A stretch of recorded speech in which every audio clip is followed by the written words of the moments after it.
La cuisine marocaine a toute sa place au Bocuse d'Or qui met en lice les meilleurs chefs du monde, en souligné de grandes figures de la gastronomie française en conclave à Lyon pour l'édition 2025 de ce concours culinaire prestigieux. Lors de cette compétition surnommée Jeux olympiques de la gastronomie, l'art culinaire marocain est représenté par un trio composé du chef Yassine Bougdad, accompagné de son commis Youssef Lemrani et coaché par Ahmed Bismilali, présidé par Kamal Rahal Soulami, membre du jury et ambassadeur Afrique de la Coupe du Monde de la pâtisserie.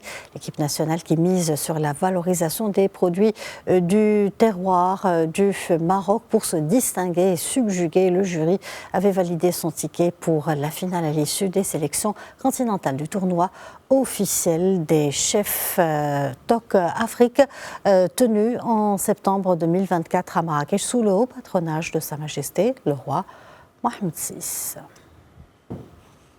Le Maroc était en force dans les trois compétitions. On a fait de promouvoir le patrimoine marocain, que ce soit la Tmourida, que ce soit Jliv, que ce soit le Sahara marocain.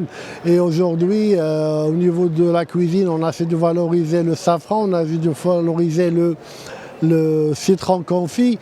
Et aujourd'hui, le chef marocain, sans mot à dire, on évolue. Et comme vous savez, c'est des compétitions où il y a gestion de temps. Et je tiens à féliciter toutes les équipes pour le travail réalisé, pour les efforts fournis pendant des mois et des mois pour représenter le Maroc dignement. Et ils l'ont fait. Et ils ont eu les félicitations de tous les jurys et tous les professionnels du secteur, mais l'avenir sera meilleur. Et en même temps, on annonce les sélections nationales au mois de mai 2025 du 13 au 17 à Marrakech.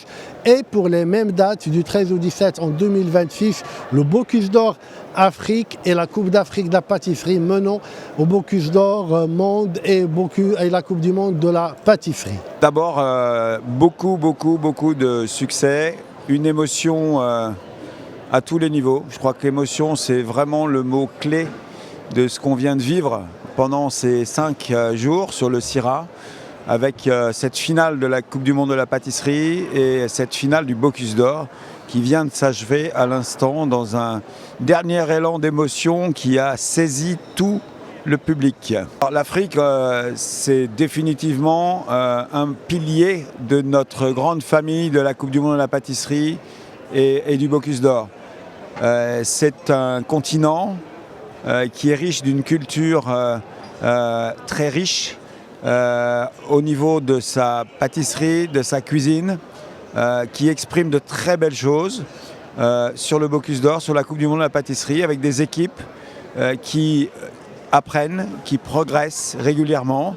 J'ai assisté personnellement à la sélection Afrique de nos 2 événements à Marrakech l'année dernière avec le comité international d'organisation et on a vu des choses absolument fantastiques, des pays qui progressent, qui sont très impliqués, qui ont une envie de progresser et c'est ce qu'ils font remarquablement dans l'enceinte de la Coupe du Monde de la pâtisserie et du Bocuse d'Or ici, au contact des nations qui sont pour le moment sur le devant de la scène. Mais le but de nos compétitions, c'est de faire progresser toutes les nations et c'est de faire en sorte que tous les pays progressent ensemble dans ce mouvement vers une gastronomie qui permet de faire en sorte que nous révélions chaque année de nouvelles générations de chefs